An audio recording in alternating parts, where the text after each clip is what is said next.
Morning, everybody. As Kevin said, Rob Sandbloom, Shasta County Sheriff's Office. I'm currently assigned to the Office of Emergency Services. There's an acronym for that. I did not use it. Okay. I have been doing emergency management in some capacity with the Sheriff's Office for about 20 years. When I started, I had hair, and for each incident that I went to, I lost some hair. So I'll show you how many incidents I've been to, whether it's been disaster or some type of critical incident within Shasta County or across the state, because we do respond out of state to help our other partners. I started out as a volunteer with the Sheriff's Office as an explorer and then as a reserve deputy. So I understand what it's like to be a volunteer, and I really appreciate that. Most of my career as a search and rescue member, overhead team member, or the search and rescue manager for the county, we deal with volunteers. We have paid staff that manage the incident or manage the search, but it's the volunteers that go out and beat the brush for us and get everything done. And without those volunteers, the Sheriff's Office could not do the job that we do and serve the community the way we serve the community. That being said, volunteers, organized, active in disaster. Right? All right. We cannot do the job without you folks as well. Part of the relationship we have is fostering the relationship, is meeting, getting to know everybody, having conversations, whether it's about a concert you're going to this weekend, and what about this weekend do we have coming up? It's a big holiday, right? Yeah, that's right. No, I said the big holiday this weekend. No, this weekend, the big holiday. Come on. What? Veterans. No, he said. Who's playing ball? I don't know. Playing ball. No. Today's the anniversary for the Campfire, but it's the big birthday this weekend. Yes, thank you. Yes, 249 years, right? 10 for 5, all right? And then you're all very welcome to have Monday off for Veterans Day. So for all the veterans in here, thank you very much for your service as well. But again, without you guys here, without fostering these relationships, and that's the key. When I'm out running an incident and everything's going on and 100 things are going on, I don't always remember to call Teresa and Mike, Kimberly's hiding, stuff like that. They reach out to me. And when I see that their name's on the phone, that's okay, that's somebody I fostered a relationship, that's somebody I know the purpose of why they're calling me. And I might not answer the phone or answer a text right away, but I am going to call them back as quickly as I can. And it's because we've come and fostered these relationships. We're collaborating, we're cooperating, we're communicating. Right? And we just had an incident here, and that's what I did. I reached out to, we did some evacuations, but we did not open a shelter. But I let Kimberly know what we were doing, so in case she saw stuff on media. Teresa reached out to me on her own, says, hey, we're here, you need 211, what do we have going on? I briefed her up, say, not yet, but this is what we have. And then the same thing with our public health that does care and sheltering. And again, that's because of all these meetings we have, these getting together and having these kind of functions is why we work well. And working well, I will say in the North State, we're very lucky to have this group. Guys like Mike, Teresa, Kimberly, and all of you in this room, because I've been on OES meetings where they've... I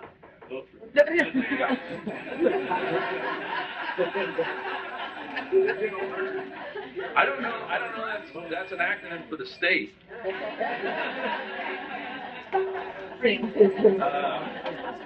I've been on those meetings, and it's all 58 counties up and down the state, and they talk about care and housing. They talk about evacuations. They talk about this group.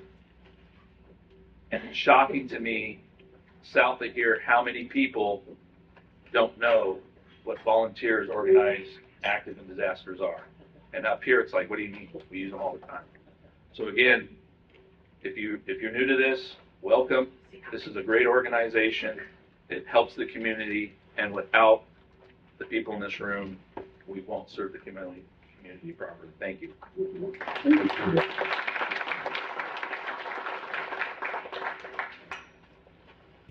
Again, my name is Matt Plotkin. I'm with United Way of Northern California. I'm the Director of Equity and Advocacy, and I also oversee our disaster services. I've been with United Way for almost 4 years in December. 6 years ago, I did not know all the acronyms I know now.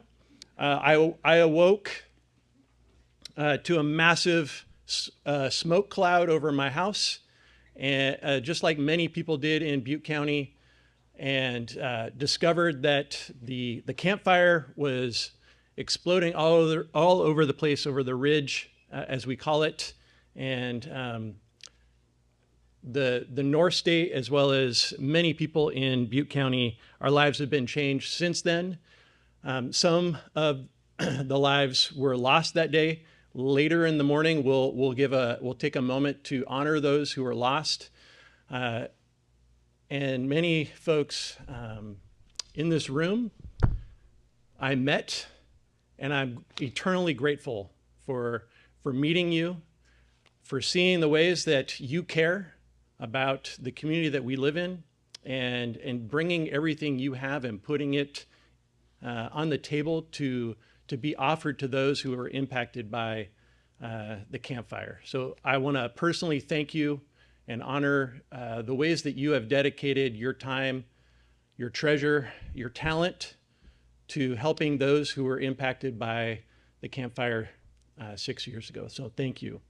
My other role or other hat that I wear is as the vice chair of the Butte Glen VOAD. We have all of our elected officers in the room this morning from Butte Glen VOAD. Hillary Crosby, who is our chair. And then we have our communications coordinator, Jake Fender, also present with us. So glad to see us fill in the room. And the other thing I want to hit on is, yes, we, United Way, were sponsoring this, but really the funding came from taxpayer dollars funneled through the Listos program, which is a part of Cal OES, ding, ding, ding, initiative and campaign. And so I want to walk us through the 5 Listos steps. I'm going to do it a little differently than I did it the other morning. I want to see how many of us know the Listos steps and then have implemented them. So can anyone raise a hand and just say out loud one of the 5 Listos steps? Can you elaborate on? I see a really wanting hand back there in the corner. Yes. All right, Go Box. Who has a Go Box? Who has already created their own Go Box? Okay, a few of us. How many of us have actually downloaded and signed up for some sort of alert? Okay, that's pretty good. That's way better than the Go Box, folks. So, the work we all do, it's kind of like being in the airplane. You put the mask on first and then you help others. Let's create our own Go Boxes, people. All right. Number 3 is a stay. Does anyone have a stay box if you have to stay at home? Oh, wow. Okay. 5 people in the room. And then I skipped one. Who has a plan that's communicated to those who are in your household? All right, that's a good number. Okay, we got a wiggly. And then lastly, who has helped friends and neighbors get ready? That should be all of us, right? Okay, not all the hands going up. All right, now we've walked through the Listos steps and we can check off that we've done our Listos engagement for the day. Thank you very much. We'll be putting that into our spreadsheet. And I want to do take one last moment and introduce my CEO, Larry Olmsted, who is with us this morning. And it is because of your dedication and commitment to come alongside those who are impacted by the disaster that we have the opportunity to be here this morning. You started that, Larry, you started that with before the Carr fire in 2018, with fires up in Siskiyou County, and continue to push us as a team to impact and make people's lives better who have been impacted by disasters. So thank you, Larry. Please, Larry. Thank you. Anyway, so yeah, as part of individual assistance, that is our job to work on the declaration. The local community needs to request it first, and then, or the local OES requested it, comes up to individual assistance. And like right now, we're working on the appeal for I am sure all of you know that we did get denied for the Park and Burrell fires, Burrell was in Kern County. And so we're doing the best we can to gather information, and that appeal is going out today up to FEMA. So when it's requested, we'll do it. It's we'll pull it together, but we also, before that happens, we have to go in the community and do our preliminary damage assessments, and you have to get those numbers right. You know, how many homes were destroyed, and it was tricky. It is challenging. This is the first time I've ever got to do a PDA and witness some of the virtual PDAs we did, and looking was that what? Ding, ding, ding, PDA. Preliminary damage assessment. Thank you, Valerie. Because you were studying a photo. Thank you. Thanks, Amy. You're studying photos. You want to chime in on that one, Ames? You're looking in photos and going, could a toilet have been there? Was that just a cover? That thing that burned down, was that just a cover for a motorhome that could have been someone's hunting lodge up in the, you just don't know. And so it took a long time in Tehama County. Something like I did a Chinatown fire preliminary damage assessment in an apartment building. Well, that's obvious. Everything's there. You can smell it. You can see it. It's burned out. The roof is coming through. There's mold everywhere now from the water that came through the roof. So in rural communities, it is really tough, and it does take time. And then we have to have FEMA in the room with us, agreeing, and sometimes it's Small Business Administration. I didn't say SBA. They're also in the room with us. And the FEMA threshold is pretty high. We're working on it, but it's always been around 800 homes. And I'll remember the Calder fire. That was a lot of homes, and we did appeal that, I think, twice. So it is a high threshold to have destroyed or majors destroyed to get that declaration. So SBA, I think it's just Small Business Administration, I believe, is just 25. We had to hit 25 in LA for the Chinatown fire, and that was pretty easy. So yeah. Thanks, Valerie. It's tough. You have another question coming up. Yes, and then a follow-up to that is after disaster, it is sometimes hard to see the state supporting a community or active. And I'm going to direct this to you, Zach. When does the state step in after a disaster, and why might it be that we don't always see the state in action? Excellent. So I will just say that each county in California is assigned a regional emergency services coordinator. So our regional emergency services coordinator, or ESC, is based either in that county, or they live nearby, or they deploy to that county. So during a disaster, we almost always have a physical presence within the local emergency operations center, reporting back to the powers that be in HQ in Sacramento. And why that's helpful is because I know. I was trying to see if anyone else got it. Why that's helpful is because we're fed pretty continuous updates and information. And I know it's easy to not see the state when after a disaster, but in reality, we work through our local partners. In California, the counties run the show. The state comes alongside them and helps them out. I know it probably doesn't feel like it because we're big and we ask a lot. While we're supporting and helping out, we have a lot of requests and lean over our county shoulder quite often. So far, sometimes that we fall flat on our face. I hope that was recorded. But just know that the state is always there. And as Valerie said, we're either in person or we're supporting from Sacramento. We have teams of hundreds of people that work on these declaration requests that help manage disasters. And I can say confidently from the director on down, if we think we can get a declaration, we apply for it.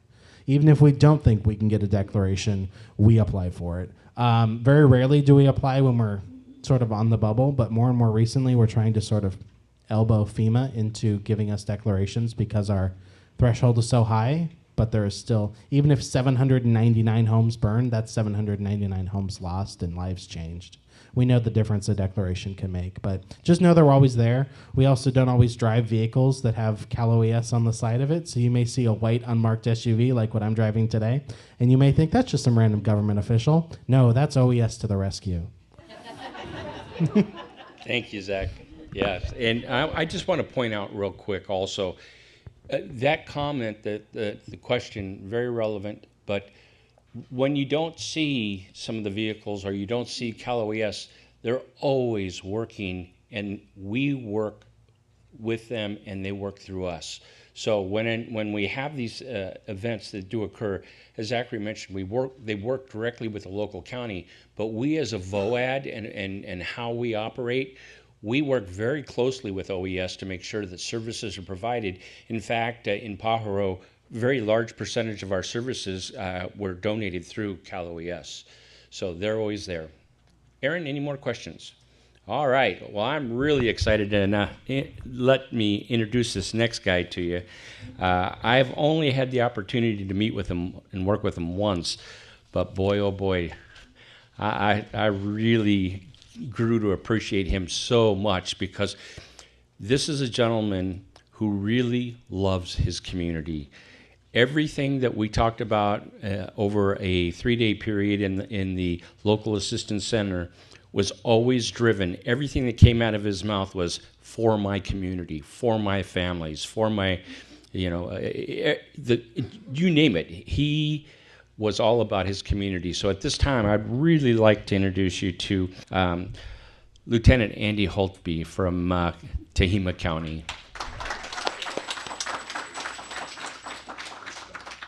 How do you follow that up? Oh my goodness gracious. He is right. It is my community because it's home. But like Valerie said earlier, I'm also loud, so I'm going to try not to project myself through that microphone and blow you guys out of here.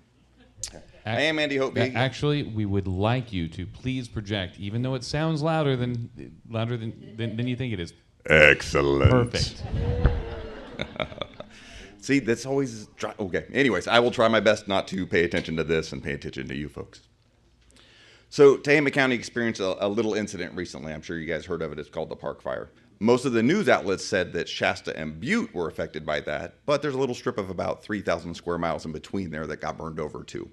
So that is home. I've been in Tehama County my entire life. I've worked for the sheriff's office a number of decades now, and I have a slight investment in that community. And that is why I asked for the resources from OES. That's why I asked for the resources from VOAD, because those are my friends and family. And I want to make sure they can get back on their feet.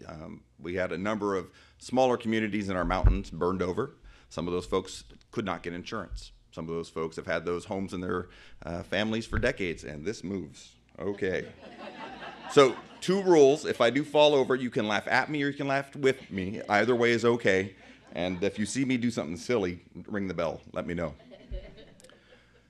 So for the recovery part, or actually for the response part for VOAD, our Volunteer Organizations Active in Disaster, Shasta Tehama VOAD has been an awesome resource for us because I can basically wind them up, point them in a direction, and send them on their way. They can handle things that our government agencies can't handle. They can go out to Costco right now, buy an entire truckload of water, and deliver it to a location in my county. Do you know how long it would take my government agency to decide to let me do that? Or if I did it under disaster declarations, how many meetings I'd have to go to justify that?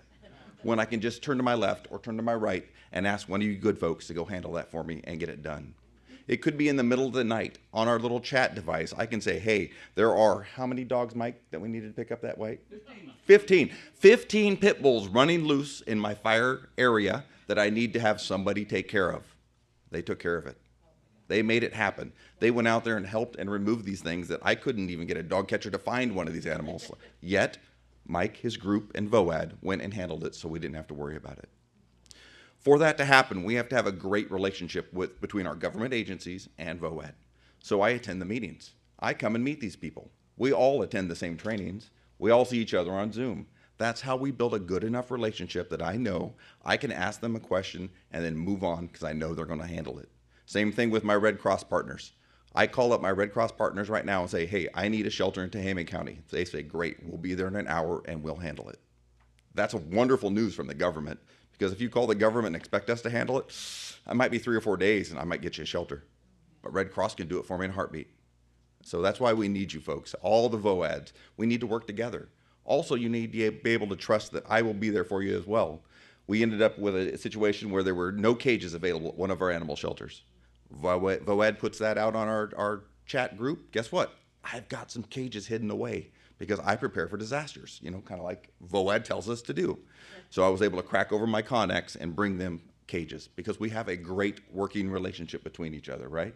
I didn't get all of them back, but I'm not bitter about that at all. No, I didn't get all of mine back, but I got replacements, don't you worry, because we take care of each other, right? But we have to have that good working relationship together. Otherwise, we can't help our people. You can't help my people, right? I want to make sure my community gets what they need, all that I can provide to them, and that includes making good relationships with those folks, just like you, that can make stuff happen. And on our recovery side, my Office of Emergency Services consists of 1 part-time sergeant. Do you think she'll be able to actually handle all the recovery stuff? No, I need you guys. Do you think we would have been able to put together such a good local area assistance center, LAC, see? Acronyms are hard. Without Valerie's help, without our VOAD help. I don't know if we had any photos shown at all during this, but we had a very large LAC for the park fire in little tiny Tehama County. We ran it for 3 days. Folks came that I didn't even know existed, showed up to help my people, and we appreciated that. And because you guys all showed up, I even was able to guilt some of my county partners into showing up so that we could provide them additional assistance. Sometimes guilt works better than, you know, actually getting permission. And we were able to use Mike's group, everybody's group, to be able to get those people registered. That registration process at the back end of all of this for the recovery provided us information then that we can then help the long-term recovery folks contact these individuals. Because if anybody knows where Campbellville is in Tehama County, raise your hand. A couple people went out there. The rest of you, how would you be able to contact those folks in Campbellville if you were going to provide them assistance? Well, there's no power out there. There's no water out there. A couple of times a year, you can't even get through the roads. But maybe that email address that we were able to get through Hope Crisis now allows me at least one more contact with those individuals that lost everything. And we didn't lose that many residences in the grand scheme of FEMA. So who's going to be able to help them? Well, the state, if we're lucky, right? County, with what we can. But our volunteer organizations active in disaster are the ones that are going to provide the best aid and the long-term care for these individuals. And that's why I lean on our VOAD so heavily in Tehama County, and it's why we appreciate you guys so much. So how do we get those relationships up? Go to the meetings. Come meet your government entity. Have your government entity invited to your meetings as well. We have our, our MCI, our Mass Casualty Incident and Disaster Council meetings a couple of times a year. We invite our VOAD members to do that. Another way I keep all of our folks in contact is I spam the heck out of everybody that gives me an email address. So if anything is going on in Tehama County, from our recent PSP, our Public Safety Power Shutoff, to fires, floods, earthquakes, y'all can get an email from me 3, 4, 5, 7 times a day too. But that way you are all working with the same information that the government agency has, so we could all make good decisions together. So one of the big things I want to do while I'm up here is provide answers to any questions from our local groups or organizations to the county entity. What can we do better for you, or what things can I tell you to make this work better? You can either put it on the little QR code, you can reach out and say hi, because I like interaction so much better, or I can sit here and stare at you for a few minutes. Yeah, go ahead. Andy, just for the group here that may not know, with the recent park fire and opening a local assistance center, there are other groups besides VOAD involved in that. Can you elaborate on what other groups and what the function of the local assistance center is? Absolutely. Thank you, Rob, for that wonderful question. The Local Assistance Center brought a number of entities from state, federal, like DMV, OES, and then we also brought in volunteer groups and religious groups to provide aid, not only for finances and recovery of homes, sifting of property to get your things back, like T-Brumacon and those other groups do, Southern Baptists, but our local parishes were involved that could provide them other aid that maybe the county or the state can't. We had individuals in there bringing in the dogs you mentioned earlier, Valerie, right? The little puppies for people to pet. Butte County even went one step further, and they put couches out there so folks could have a comfortable location to sit while they're talking to individuals. So what the Local Assistance Center did is brought all the resources into one place. That way folks could only do the one-stop shop and not have to go to this location or that location to get the resources they need, or more references to additional resources that they could have. Did that help, Rob?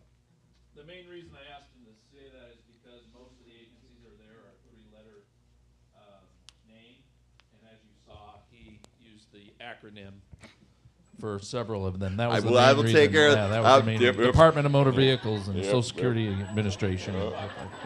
Thank you, Andy. That's my buddy. Thanks, Rob. Let's see. I'll give it all of it. And I do want to thank everybody that participated or provided resources for our local area assistance center from the bottom of my heart and from our friends and family in Tehama County. We thank you very much for that, sir. We'll see. Can you tell me when your community emergency response team meets and the time and where? I can have to look it up, and I didn't bring my glasses in, so this is going to be fun. Let's see. It's not on your website. No, we don't post it on our website because we don't normally open it up to the public because a lot of things we discuss are options and plans that aren't always open to the public. But we do provide it for our VOAD members can absolutely participate. December, let me see, MCI. So it's going to be the 19th of December will be our next one. That's a Thursday. It's at the Day Reporting Center. See, I didn't say DRC, Rob. Look at that. At our Day Reporting Center in Red Bluff. It's on Antelope Boulevard. The Day Reporting Center. It's a probation building. And 19th of December at 1 p.m. And when in doubt, shoot me an email and I'll give you an invite. I'll give you my email. Perfect.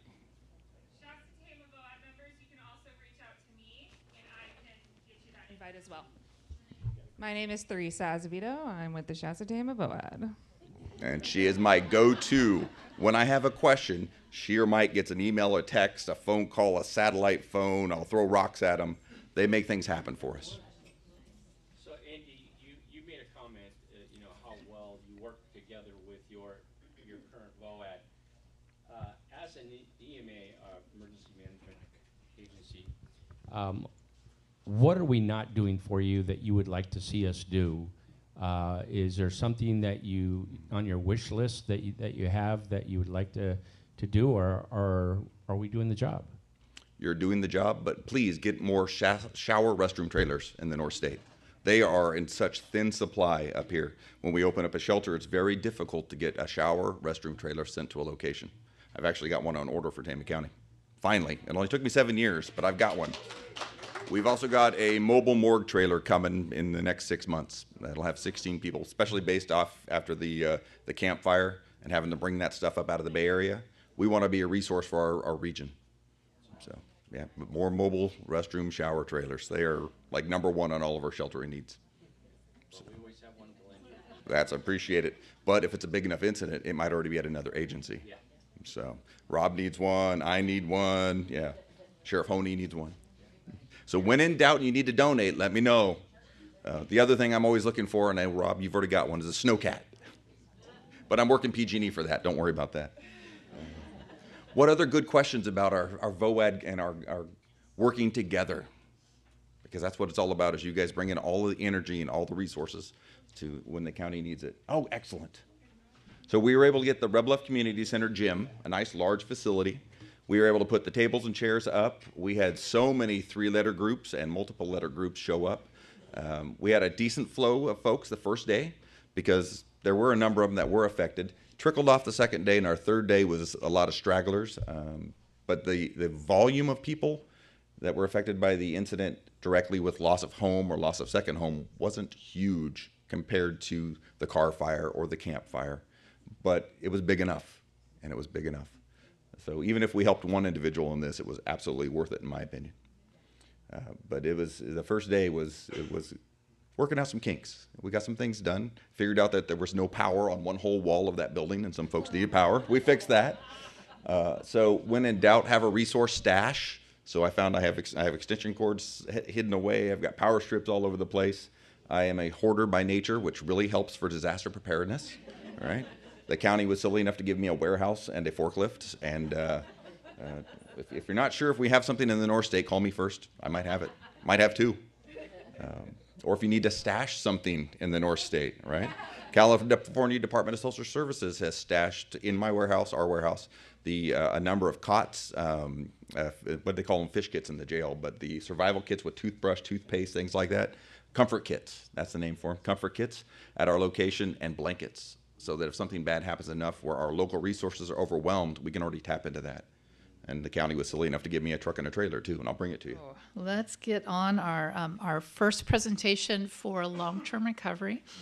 Bruce Yerman is going to speak to us about the long-term recovery group and all that entails. Thank you, Bruce.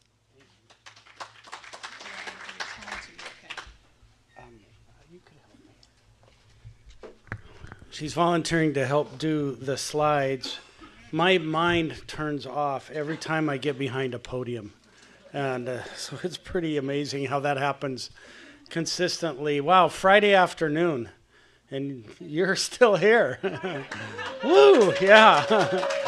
But one thing about disasters is there's rarely a clock, unless it's to hurry. So when I came in today, Kevin suggested I take my name's Bruce Yerman. I'm the director of the Campfire Collaborative. Kevin suggested I take a few moments and some time to remember the campfire, which happened on this day 6 years ago. And I've been thinking about that this entire time since you asked me to do that. And I've gone back and forth of a few ways to do that. Some of them are pretty dramatic stories, and I thought, although they're pretty dramatic, I don't really want to go there. Others are ironic and somewhat humorous, which are fun, but it just feels a little awkward sharing those stories in a memorial.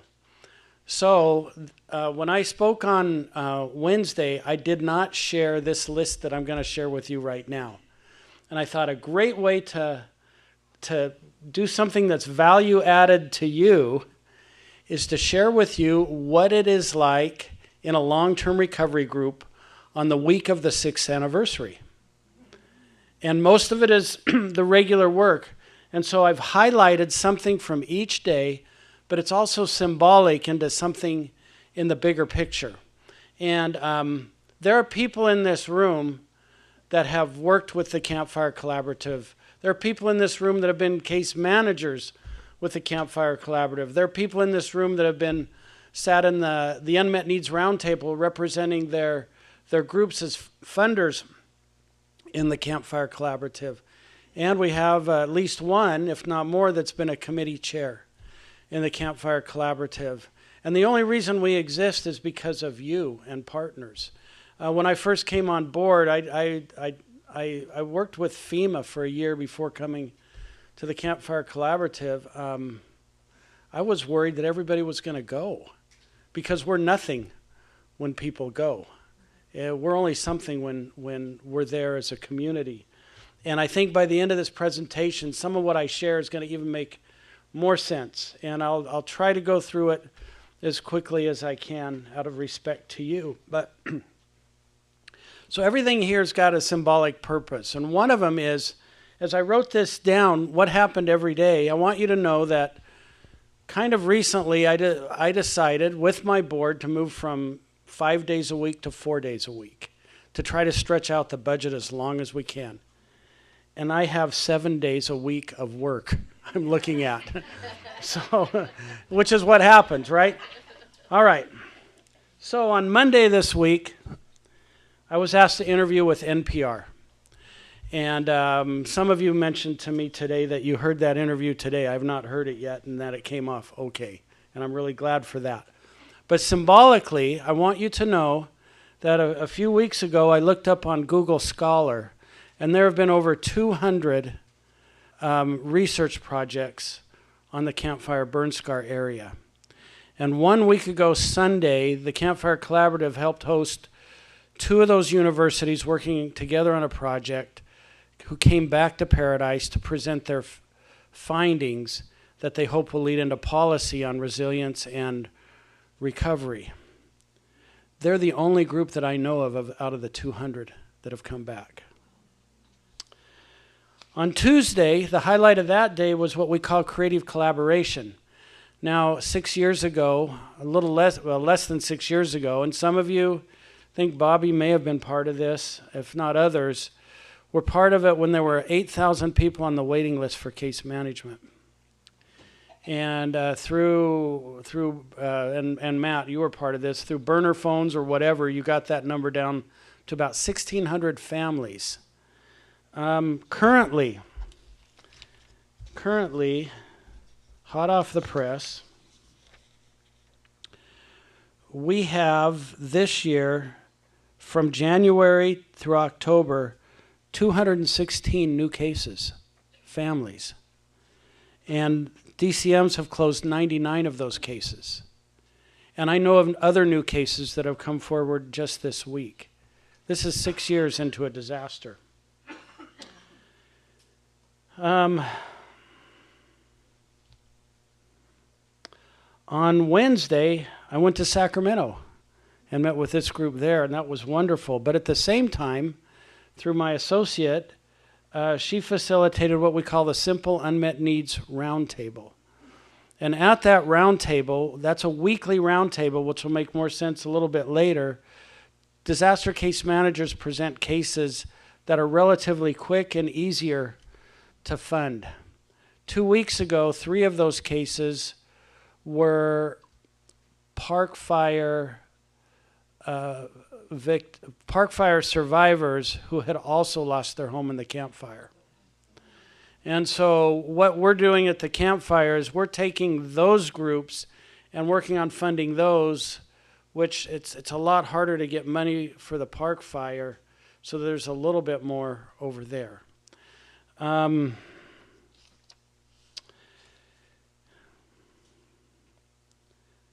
The creative collaboration, I don't think I explained that one very well. That's where, on Tuesday, that's where I meet with disaster case managers, and this had all kinds of iterations since that 1,600 cases. There used to be 10 case management agencies. Now we're down to Northern Valley Catholic Social Services and Suu Kyi, which is fine, because they handle them all very well.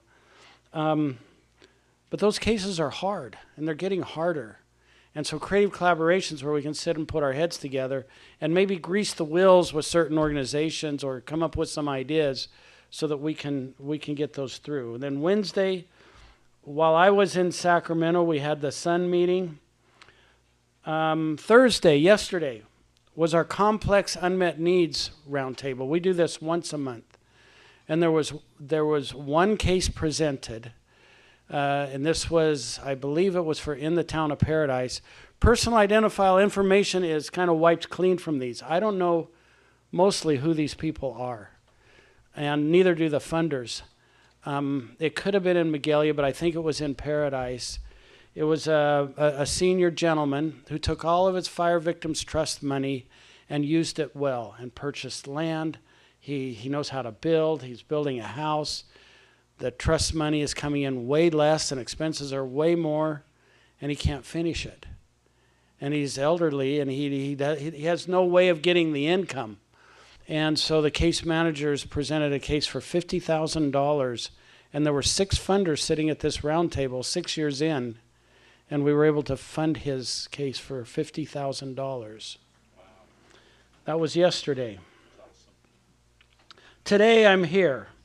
I got up this morning, I exercised, and the first thing I did was get online and do the social media that you're required to do if you want to keep somewhat engaged with the community, trying to find some sort of happy, positive, hopeful message on a rather solemn day. And then, before I came here, I sent the agenda to Housing and Community Development in Sacramento. A couple of years ago, we met with them the first time. They've got a program that's helping build homes in the town of Paradise, and I think the county. And they have their own case managers, and it was just not working. And they were actually re-traumatizing many of the survivors just through the process of going through it. And so we met with them in Chico, and it was a nice meeting, and things seemed really good. I mean, these are some powerful folk, and nothing changed. And so then about 5 months later, just frustrations on our end, we're just through with the disaster case managers we work with and the survivors they work with, and watching people not progressing maybe over here because they're waiting for HCD over here. We then called James Gallagher and his office and said, we want to meet in Daddy's office. And they met with us there, and it was a conflictive, hard meeting. But the results have been fantastic. I wish they could change their policies, but they did change their ways, and they did change their mannerisms. And my former colleague, Kate Scousmith, even did a in-service with them on disaster or on trauma-informed recovery and counseling. And we're now meeting with them once a month. It used to be once every 2 weeks. So I sent the agenda for next week's meeting with them. That was today. Tomorrow is the Phoenix 5K, put on by Paradise Stronger as the anniversary. There are over 300 people signed up for that event. And last year I ran an 8.5-minute mile for 3 miles. And this year I'm not ready. Yeah.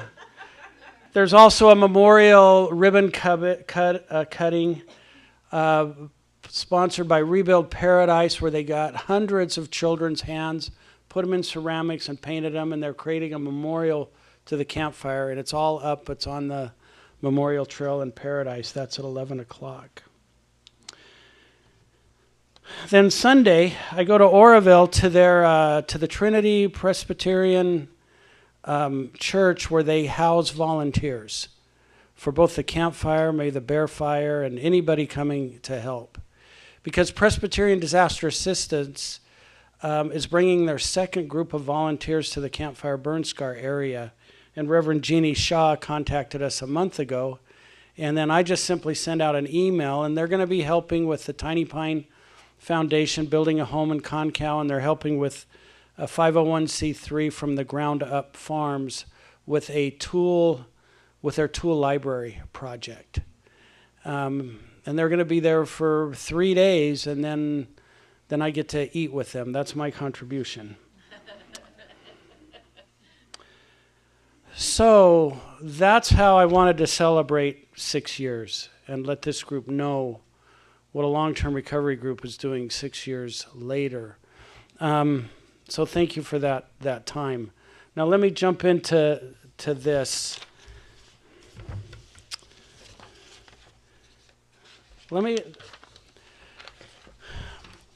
This is a theme that I have throughout this presentation, but this is a simulation game that we're not going to play, but I want to tell you about it because we're going to end on the same theme here. And talking to Aaron briefly, I believe this would align with his principles as well. This simulation game works really well, especially with younger people, younger like teenagers and young adults. But you give them these broken squares, and you tell them, put your square together as fast as you can. And they can be sitting there for 5 minutes, stealing everybody's pieces, trying to put together their square. But as they're stealing somebody's piece that they need, somebody else is stealing the piece that they need from them. And they never can put together the squares. If you change the instructions slightly and say, put all of your squares together as fast as you can and look for what the other person needs and don't take but give, they can do it in less than a minute as they look across the table and push the pieces to where they think they need to go. And that's what happens in a successful community and a successful long-term recovery group. And I wish to express gratitude to all of you for doing that, and even being here on a Friday afternoon if you don't want to, because you're actually giving something that somebody else may need by just being here. And you do that as we work together in community, and that's going to become more evident through these next few slides. But I do want to start with some specific gratitudes of organizations that I've seen firsthand that do it. And I could put all of your organizations up here, but I chose these because they're partly the host of this conference. If Kevin stands up here, you can guess which one he is and faces the wall. This is Kevin and his brother Mark receiving from the town of Paradise a proclamation and gratitude for the work that they have done in the burn scar area. And that's the mayor in the middle there reading that proclamation. HCRN has been fantastic. And that was one of the groups early on before I really knew Kevin. It's like, why are you still here? We're not even nice. You know, we don't even know what we're doing. And I think he knew enough, he had enough perspective that he could see beyond that. And now we're friends. We're good friends. The next one I should have is of Salvation Army. I don't have a slide for them, but we met there last week and on Wednesday. Thank you for that. This next site is where the first meeting was on Monday that I did not attend. Not the exact location, but I want to thank and recognize Tzu Chi Foundation, which again, in their mission or their vision is compassion. And there isn't an organization that lives and breathes that any better than Tzu Chi whenever they show up consistently. I had a survivor friend in the town of Paradise. I told him what I was doing. He said, oh yeah, I remember that Tai Chi Foundation. And I tease Min Jin about that. Yeah, you're the Tai Chi Foundation. This next happy trio here is the disaster case managers from Northern Valley Catholic Social Services. And really want to thank them. Two of those ladies were there for the Complex Unmet Needs Roundtable on Thursday, which we hold on Zoom, and they were Zooming in from Tennessee. And the reason they're Zooming in from Tennessee is because Tennessee has brought out what I call the PhD people of Northern California, PhD in experience, to be able to share there and shortcut some of the things that have to happen after Hurricane Helene. This happens, and this is a real example of reaching out. I don't know whether these ladies were paid for this as time or not, but it doesn't really matter. Paradise Park and Rec District had a small grant. They applied for it. Then they put on a family game night in the evening at Paradise Park and Rec District. And I attended and watched them pass out bicycles and play games and have pizza and food. It was a lot of fun. All right, next one. You all know where Butte County is. We're not gonna stay there very long. You all know about the Campfire, and so we're not gonna revisit that data. But there is a piece of data that I looked up in comparison before coming here. 18,804 destroyed buildings in the homes of Paradise and Magalia, Concow, and Butte Creek. 2 months later, beginning in January 2019, right through the park fire in 2024, there are 20,401 structures burned. Those two numbers are very, very similar. But over those years, that's over 40,000 structures destroyed. Next slide. This was a slide, this was a graphic in the New York Times in August. These are Northern California counties, and this is what has burned in the past few years. If you take all those and mash them into one tight map, over half of those counties have burned. And most of those counties, or many of those fires have a long-term recovery group of some size.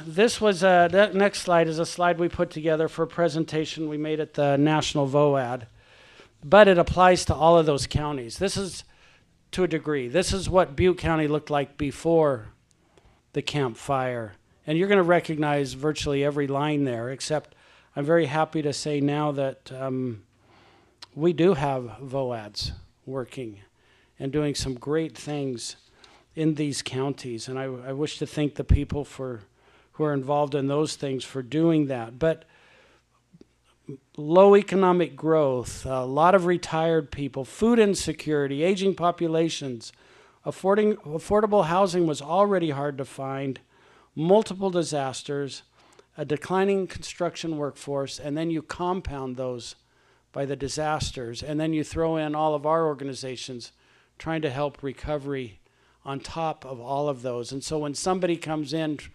traumatized, or you're working with a family trying to recover, you end up dealing with all of these things, and I would say case managers do on a daily basis. So the last few slides that I have here, what I've done is I've actually gone to the long-term recovery guidebook and wrote down something. This guidebook is several dozen pages long, so I'm just barely doing it any justice. But I want you to, it's a fantastic document for a long-term recovery group. This organization where it says Campfire Long-Term Recovery Group was just taken from the VOAD organization with that centerpiece and those committees going around it. It says the purpose of a long-term recovery group is to have a designated, centralized, coordinating group of partnering organization whose common goal is to assist the impacted individuals and families in the community with their long-term recovery. Long-term recovery groups encourage community participation and pooling together of resources to get the most out of a recovery effort. So in August, I was flown out to, it's called the Desert Research Institute. I didn't know what they were, but it's like the third arm of higher education in the state of Nevada. And ironically, they're the big researchers in the Antarctic, of all things. They're really into weather. But they're now moving into fire science. And apparently 2017 and 2018 were the big changes in fire science, and they're just catching up to it. And so I'm sitting there on this panel with an anthropologist from the National Forest Service. I didn't know they did that. I'm sitting up there with a water resource specialist from Reno. Their water comes from California. Imagine the complications there, and fire. And then a PhD researcher in Colorado. And we're talking to a really wonky group who are all scientists out there from across the country. But then I showed them this next slide, which is going to look super familiar. And between this next slide and a couple of other things, every presenter for the next 2 days referred back to the Campfire Long-Term Recovery Group or the Campfire Collaborative. Because it was just like, in their minds, you know, you're not a prophet in your own country, right? But you go out of your country like, bing, they've never seen this stuff before. Okay, this is that slide. Really, it looks a whole lot like the other one I showed you. But the difference is these logos around it. And this is where I think the strength of the Campfire Collaborative is. Each logo represents a committee chair. And just this afternoon, the 3 committee chairs for the Housing Committee, the Valley Contractors Exchange, Amy, Habitat for Humanity, Nicole, and Community Housing Improvement Program, Shauna, are emailing back and forth, organizing the county, the city, and others to present just brief reports at next week's Housing Committee meeting, which is now only once a quarter. But the reason that group keeps going is it's value added to the attendees.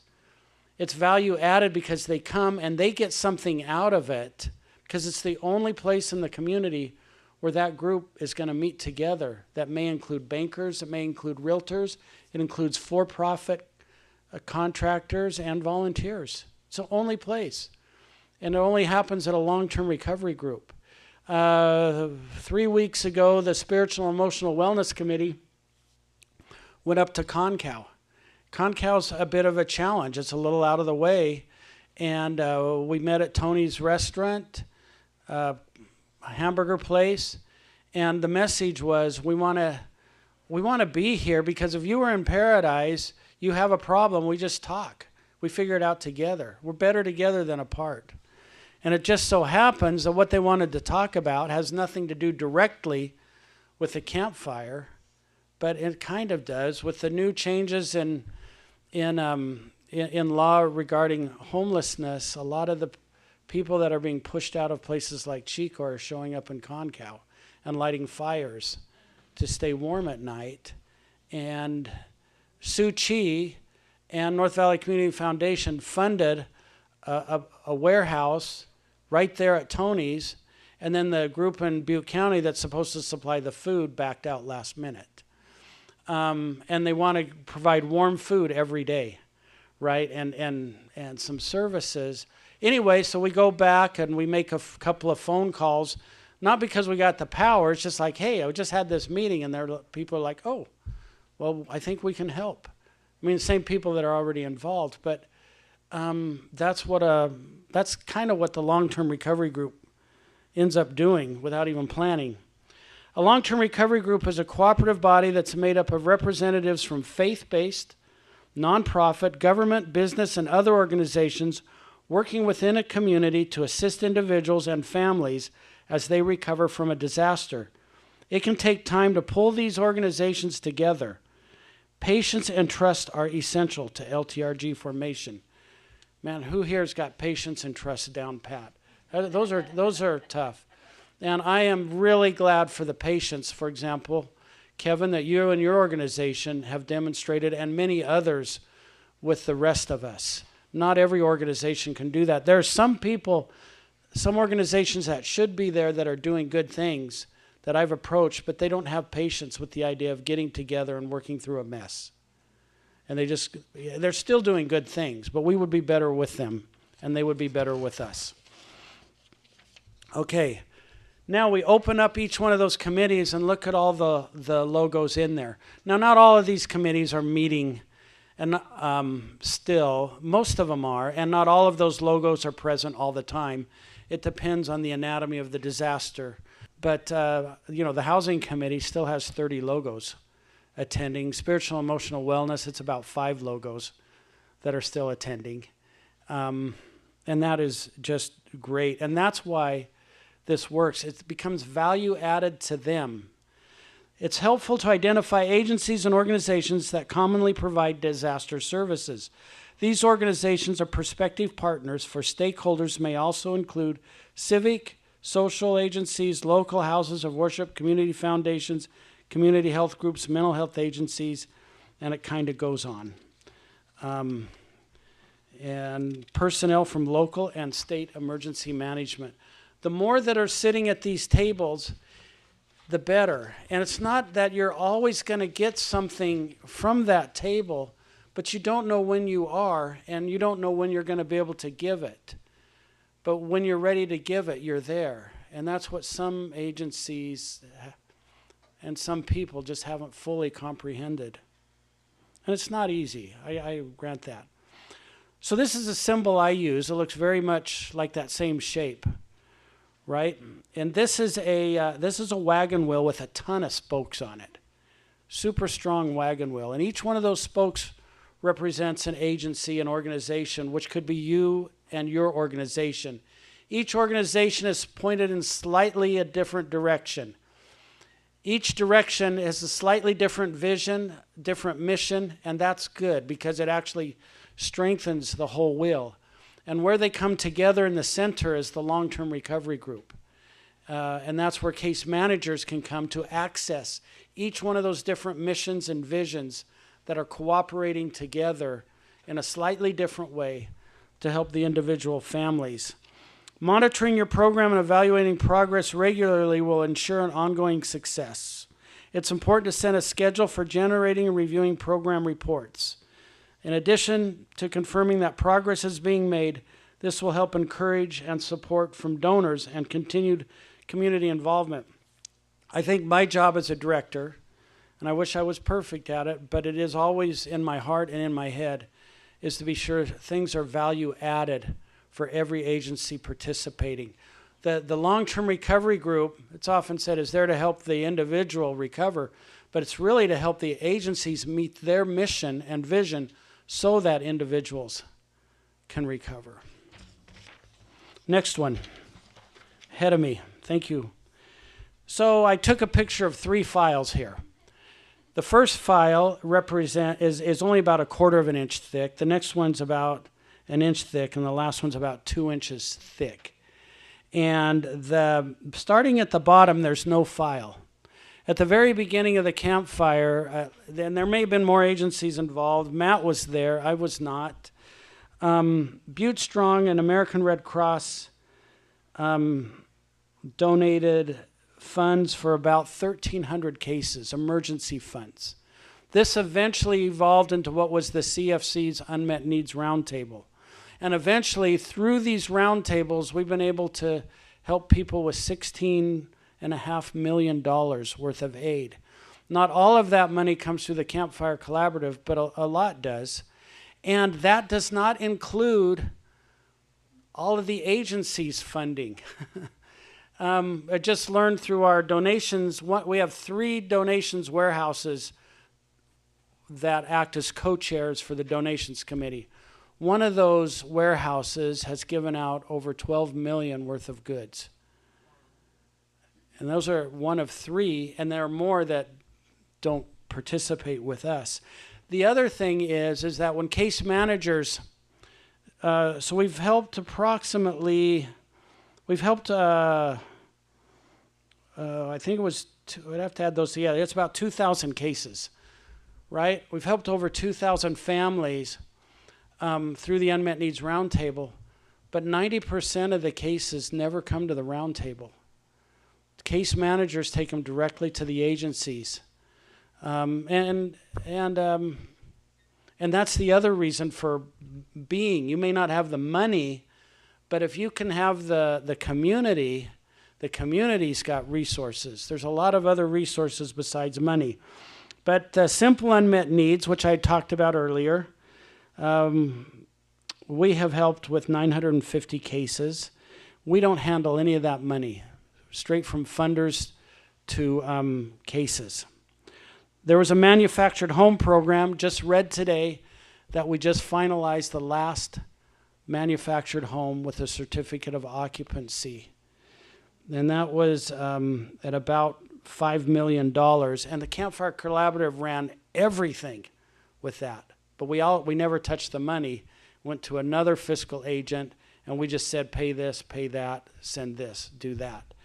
But each one of the pieces of paper in that green file represents a touch point, or a legal document, or a deed of trust that we had to manage. And the last one, the complex one, like the one I talked about yesterday, this is June's number. At that time, we were at 85. I think we're at 97 now. Each one of those pieces of paper represents a touch point, and most of those are invoices.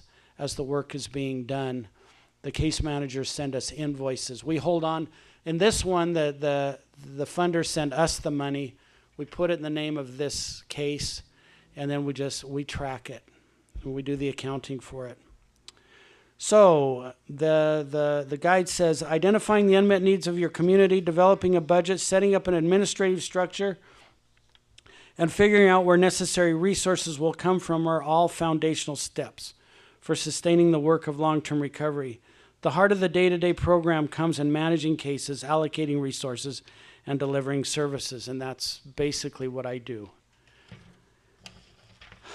The next slide is creative collaboration. We already talked about that, so let's go on to the other one. This is a picture of our ribbon cutting when we moved from Chico to Paradise. And this topic is important to long-term recovery groups. And this is, if Cal OES, if you could figure this one out, or if the National VOAD could figure this one out, it's often said that a disaster, and I hear this from the federal and state partners, disaster starts locally and ends locally. And what that means is the disaster happens, all these people come in, all these people leave, and your local groups are left with whatever's remaining. And a lot of good happens in between there. But in the case of the Campfire, and I would say even the Park and the Thompson and the others, it's going to be a decade or more for some of those families to recover. And to walk away and say, it's now up to you guys locally, you figure it out. Yet it's impossible, especially in these rural communities. You know, it may be better in large populous areas. I imagine it's still a challenge. This comes from the manual. Critical to long-term recovery are the people who oversee the day-to-day operations of the recovery program and guide the process.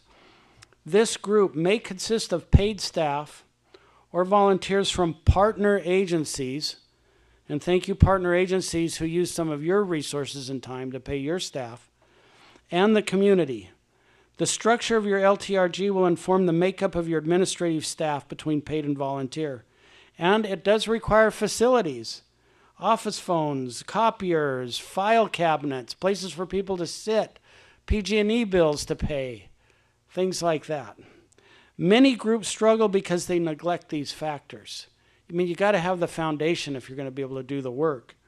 Thinking they can run a long-term recovery effort on a limited budget. You can't. So, you know, big government policy, whatever, when you walk away and say it ends with you locally, are you walking away from a group that can continue that effort, or does your walking away leave that group without the ability to continue that effort without your help? Even this part in white is just a photograph of what comes from that manual. Administration doesn't have to be expensive. The other side of that coin is, but it does need to be paid, right? But it needs to be present for a program to be successful. You got to have somebody paying attention to this every day. Next slide. We're dealing a lot with this in Northern California, rural and low attention disasters. I understand where we are from the Campfire Collaborative. It was just so big, it's almost like a celebrity disaster. But it's also so big that whatever every other fire is dealing with, we still are dealing with too. People who cannot recover, people who have not come forth, not enough funding or money to help them, challenging situations. And we have the numbers that are still big in all of those areas.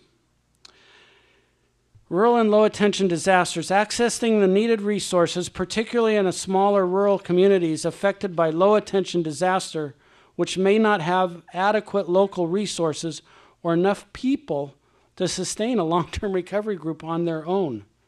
In these circumstances, you may have to be creative. It's hard to be creative in that situation with the makeup and how it operates. But one of the ways to be creative is this next slide. This also comes from the guide.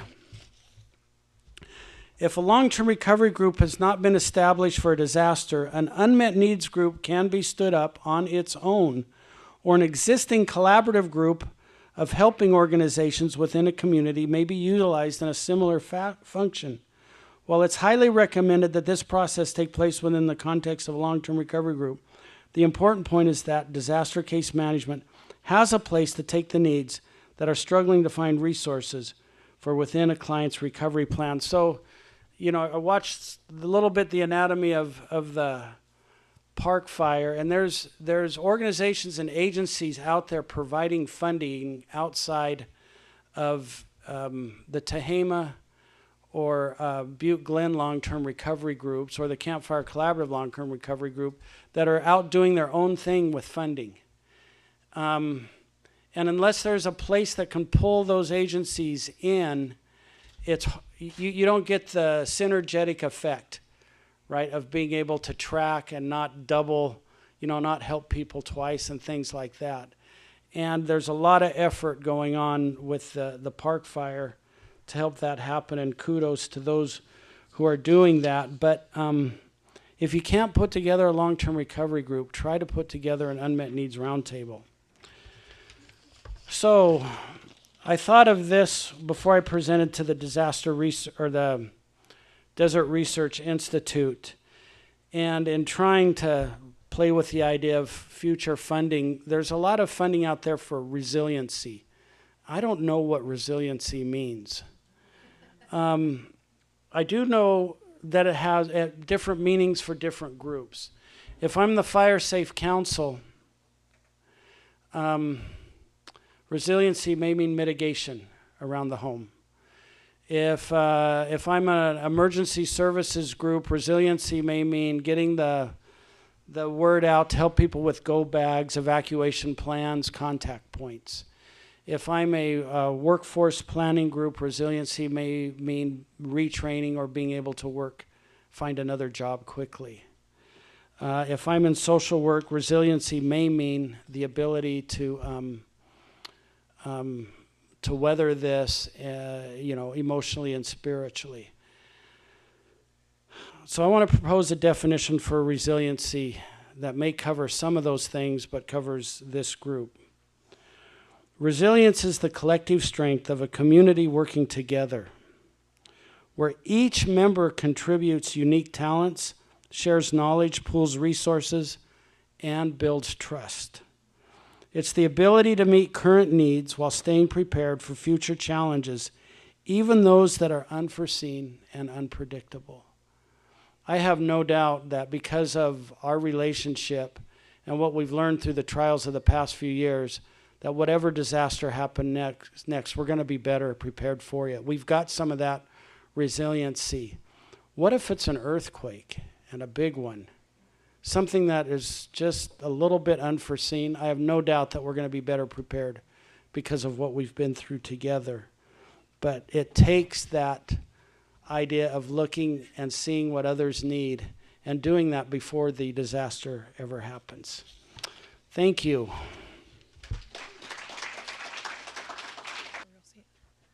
All right. Yeah. So like to, am I hooked up? Yes, there we go. Sorry. I'd like to introduce the Reverend Mark Dibelka with the Episcopal Diocese of Northern California, and we are going to pass out your flyers for you. Oh, very good. Yeah, so we'll put you, I don't know if you... I had drafted Sherry, who is just some random person that I met today.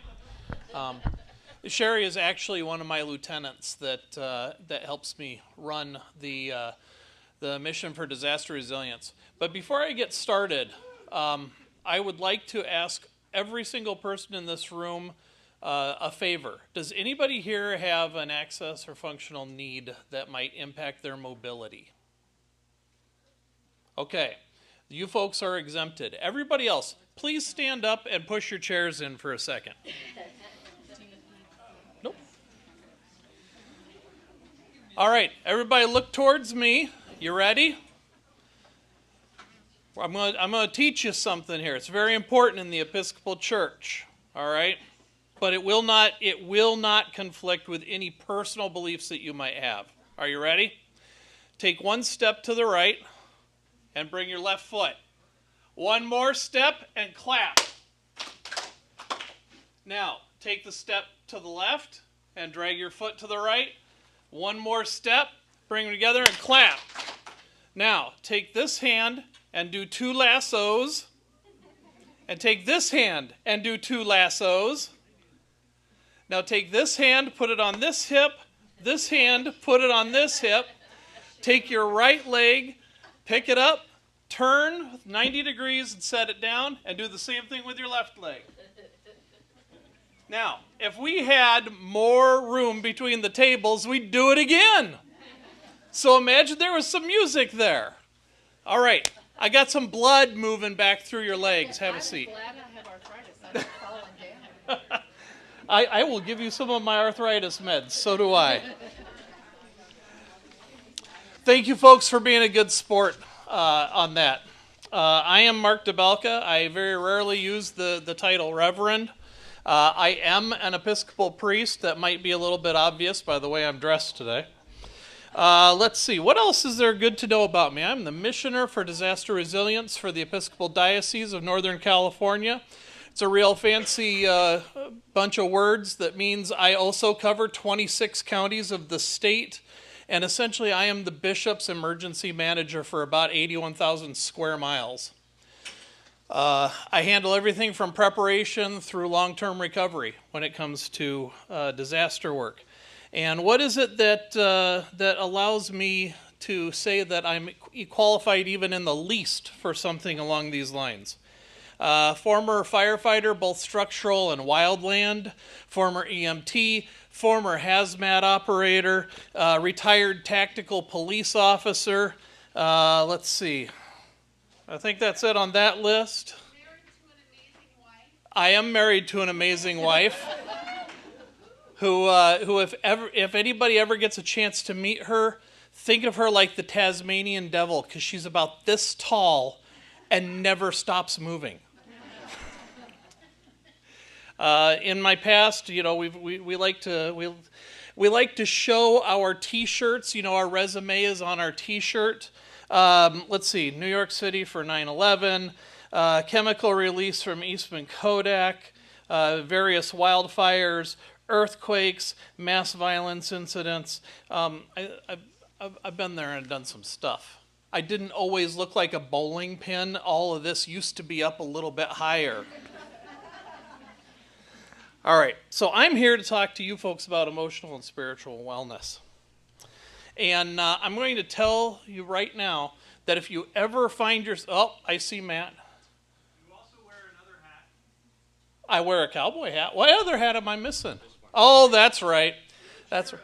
Yeah, you know what? That's even on the bottom of my list. I am the chair of Siskiyou-Modoc VOAD. So, I am... Let's see. Let's go. Let's see. I'm the chair of Siskiyou-Modoc VOAD. I do have seats, and I supervise other seats on various county VOADs. I am with Valeri on the state. I am with Adriana on the state on various committees. I just picked up another spot with the state, and I am I do have a seat on National VOAD Long-Term Recovery Group Committee. So, and can you believe I get paid only 40 hours a week? pretty easy to figure that one. All right.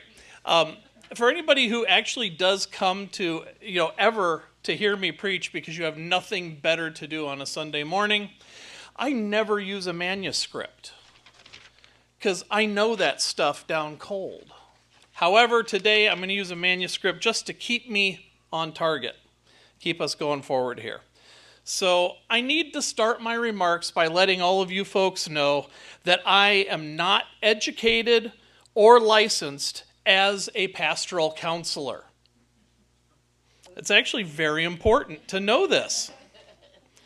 But I do have basic trauma-informed training to recognize when greater or more specialized emotional or mental health care might be needed. On the other hand, my daughter is a licensed therapist who does not hold as tightly to faith. She doesn't believe in God, okay? As I do. But she does have a background and a knowledge of faith. So I share this with you so that you can see both sides of a coin in the same family here. And so this has led to many interesting discussions regarding the overlap of services between emotional care and spiritual care, and training, and why she and I are constantly stepping on each other's toes, although that might be more father-daughter relationship. Some of the things that you might see in both camps, there are very subtle differences between them. And I don't know if anybody has noticed, but we handed out a piece of paper, and if you just glance at it, both sides look exactly alike, but they're not. And if you're wondering what the QR code in the upper right-hand corner is, that's my digital business card, so you can follow up with me later if you've got some stuff that you'd like to talk about. One side of the paper has to do specifically with spiritual care. The other side has specifically to do with emotional care, and I did it that way on purpose Because when we think about emotional care services, ECS, still got my dollar. Emotional care services, their primary focus is emotional needs. Identification, let me pull this up a little bit closer where I can focus on it. Identification and care of a larger health concern. Notice, I don't consider mental health to be something different from physical health. It is all health. Coping and stress management, crisis intervention, the teaching of coping skills, and identification of future risk. These are all health-related items when we're talking about emotional care services. But when we get over to spiritual care services, SCS, those are focused on spiritual needs, pastoral care, finding the divine in situations that might be difficult or might be very joyous, focuses on the meanings that are within events, can address crisis of faith, and can help with faith rituals, keeping in mind that I am a Christian priest, and so therefore I'm not as well versed in other faith traditions. What I'm talking about are things like if somebody wishes to have communion. That's where your spiritual care person steps in. I really don't think it's appropriate for a clinical psychologist to say, and on the night and breaking the bread. Yeah. In the same way that I'm not going to look at somebody and say, so tell me about your mother. What you're seeing are two modalities, two practices that work very closely together, that have areas of overlap, one with the other, but also have their own areas of specific training and specific competencies. And so one of the things that I am very proud to say is that the amount of headbutting between the two has reduced tremendously, primarily due to education.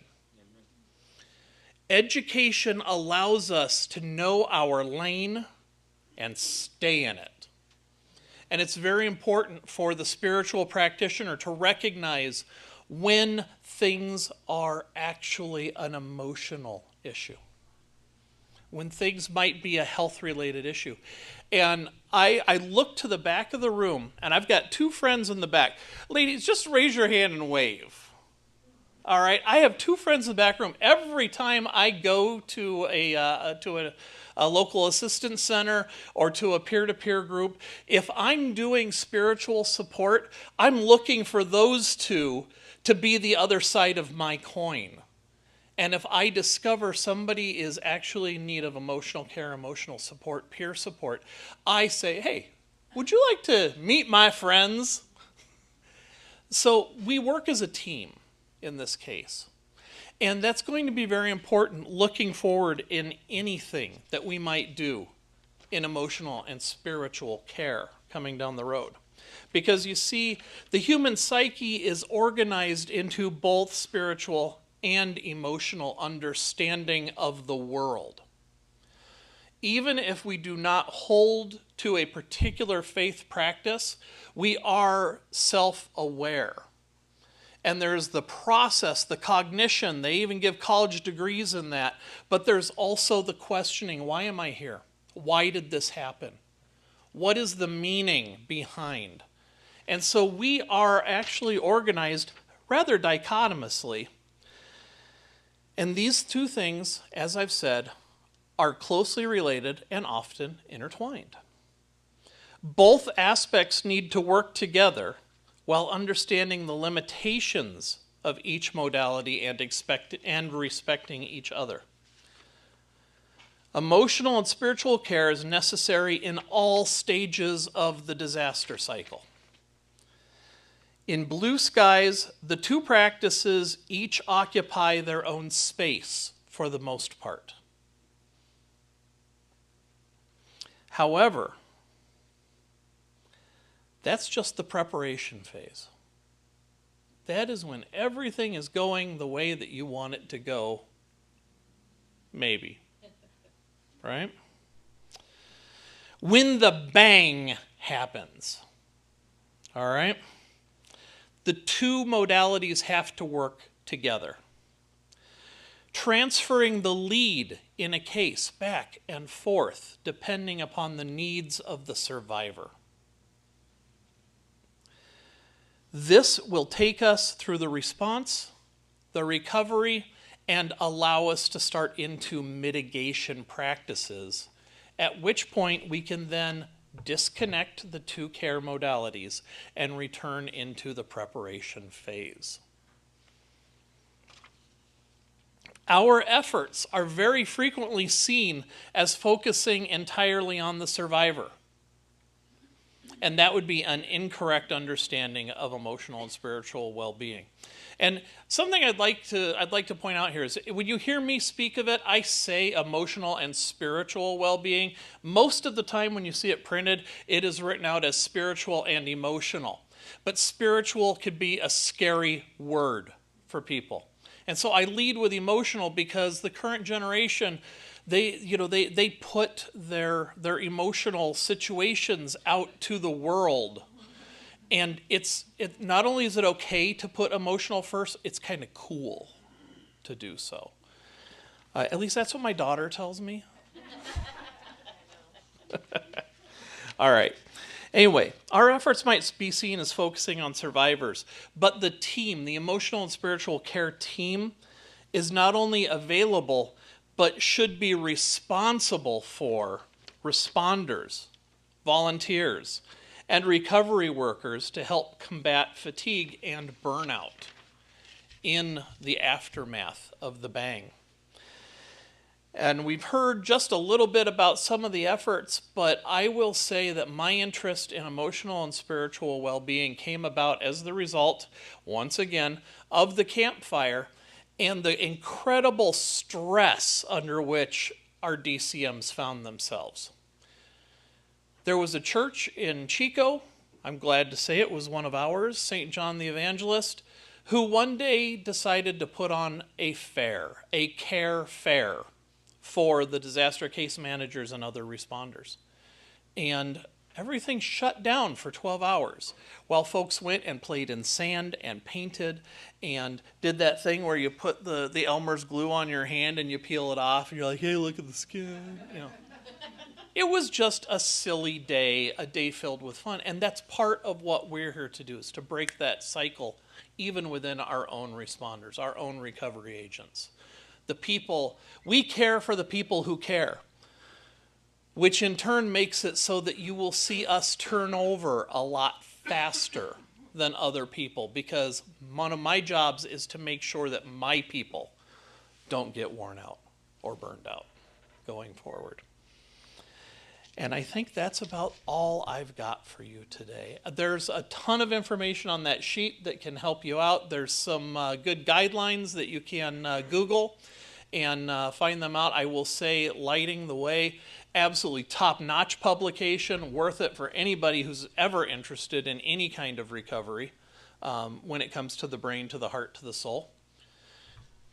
And it doesn't look like we're in paneling, so I'm going back over there.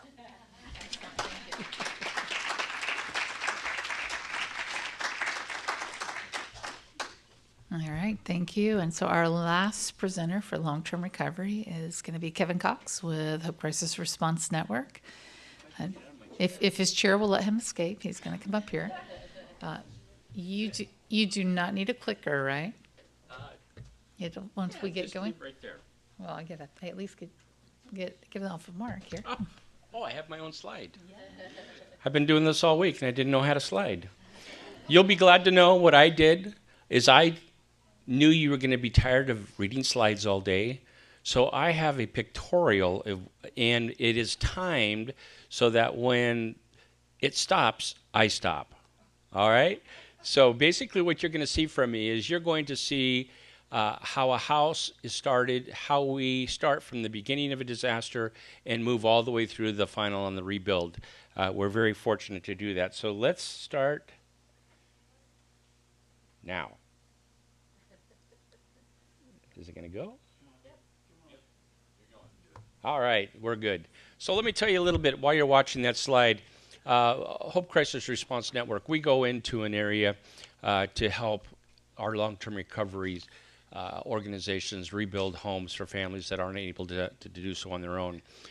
We are one of 2 licensed contractors in the state that have a full-time disaster mission, ourselves and Mennonite Disaster Service. There's another organization in the area called Tiny Pines, and they focus on smaller housing. Very wonderful organization. We love them quite a bit. And then we have the Habitat for Humanities. They have a regular mission, first-time homeowner, but they go ahead and pop up in the midst of disasters as well, and we love working with them. When we go into a community, the first thing we do is after we have set up all of our processes with the long-term recovery, we go in with, talk to the building department, find out what the local guidelines are, what's the codes. You'll find in California that there are no 2 counties that are the same. So every time we go into a community to rebuild, we have to start from scratch all over again with our blueprints and get the snow loads. We have to get what the strapping, everything can be a little bit different. Back in the day, let's say Katrina, I would walk into the building department with one piece of paper showing the size of the house, and I would walk out with the permit same day. Nowadays, our blueprints are probably about 10 pages, very detailed, and then it also takes several weeks before we get a permit. So therefore, it holds up the builds. It's a little challenging for us from time to time, but also understand that we work very closely with the long-term recovery. In fact, we consider the long-term recovery committee our boss. We don't build for the homeowner. We build for the long-term recovery group. The long-term recovery group is one that funds the project. They pay for the materials. We just provide the free labor that goes along with that. I want to say that we also do not build a home until it is fully vetted by our case managers. Our case managers are the unsung heroes of the disaster world. It starts with the case management, it finishes with the case managers, and they're the ones that walk the client all the way through. And so I'm any chance I get to give kudos to our case managers, I really love them so much and the work that they do, and they do a fine job in doing so. We have just completed over 200 homes since 2017 in California. It's not enough. We have many communities that we are not able to come into and build. At one time, we had 5 different rebuild projects going in California for disaster response. We've done, since 2015, 83 disasters in California. But you know what? We're just a little old organization based out of Indiana. We came back in 2015 to help with the rebuilds, and we ended up staying because it just was fire after fire after fire after fire. And so we found that California was short on resources, so we stayed. My wife informed me just recently that our deployment's coming to an end for she and I, and we're going to be heading back to Indiana, and our California office will remain open, and we will continue to serve California. We love it here. It's a wonderful community. But in these rebuilds, we bring volunteers from all over North America to serve 1 week at a time as we build these houses. There's so much more that I could tell you, but I was asked to share a few of the stories that I shared the other day when we were short on time. I want to piggyback on Mark with the, and he's got big shoulders. I could piggyback on him pretty easy. I'm going to give you a little bit of shock and awe. Today we've had a lot of fluffiness. We've had a lot of positive build-up, and that's the way it should be. But it's not easy in the work that we do. I want to show you another side of disaster response that you don't think about on a regular basis. It's things that we in the field deal with on a regular basis. Many years ago in Jackson, Tennessee, we did a disaster in that area. Big tornado, 2.5 miles wide. A lot of destruction. Mom holding her son. They were told to go into the bathroom because it was safe if you didn't have a basement. And tornado hit the house, and the child was sucked out of her arms. The next door neighbor, they found mom and dad at the bottom of a tree, and at the tree itself, they found their newborn impaled into the tree. You see, these are the type of things that the families that we are blessed to serve, and we are required. We get to build the house, but we're as a faith-based organization, we're commanded to help restore the lives. We touch many in the community, not because they themselves lost their homes, but because they lost community members.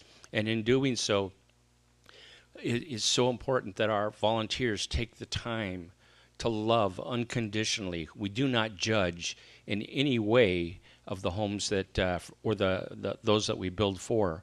It's purely a joy, and we don't put a mortgage on any of our homes. These are strictly a gift. There are sometimes Cal Home will which I love the Cal Home. They have their mortgage situations, but we are an organization that just likes to respond in love. I'm sorry, I'm getting a little emotional thinking about some of these families today. Some of the other things that we've had to experience and endure as another family where they went again into a bathroom because were told this is where it was safe, and mom's holding on to her son, 5 years old, and Dalen got sucked out of the roof. Grandma and Grandpa got sucked out. They didn't find Dalen's body for, I think it was just 2 weeks. Grandma and Grandpa they found within a matter of a couple of days.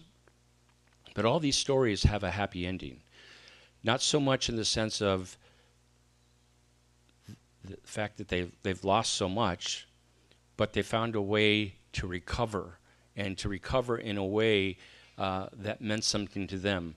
All three of those families went on to create non-for-profit organizations that deal with grief and loss in their community. And it's been so wonderful to watch them grow. The one gal that lost her son Dalen, that got sucked through the roof, and Grandma and Grandpa, her daughter came to me and she said, "When you build my house, will you build a basement so I don't have to go into the bathroom anymore?" And so we did. And they've grown up to be such, I get to watch them grow, and it's such a joy. But the other thing that we have found is that because that false sense of security, we now have tightened up our bathrooms to become a safe room for homes that cannot be used. We paved the way for home hardening in this area. We've reduced the burn time of a home by almost 20 minutes now, whereas before the impact where a lot of redwood was used and things of that nature in the old days, and those homes would just go up like crazy. We have found a new way to build. It's a very polished way to build as well, and we don't take that lightly. Every family that we get to serve, we are so blessed to be able to do so, but we also make sure that we build a good, solid, quality home along the way, as you're seeing within the pictures and the building that is going on behind us. Not only do we bring volunteers in, but we also work with AmeriCorps. And we've been a sponsor for AmeriCorps going back almost 21 years now. And we're very blessed to be able to work with them. We have a lot of characters that come into camp.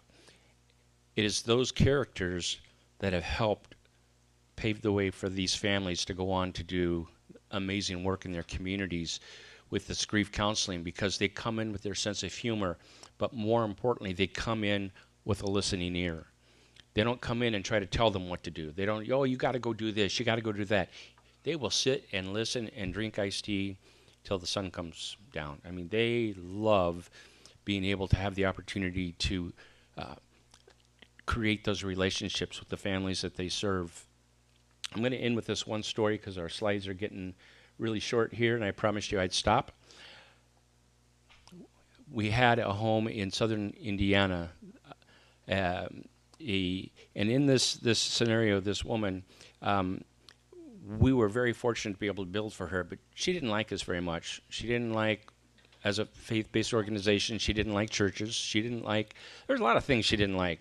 She didn't like her current house, and she was always worried that the roof was going to blow off when the storms came in.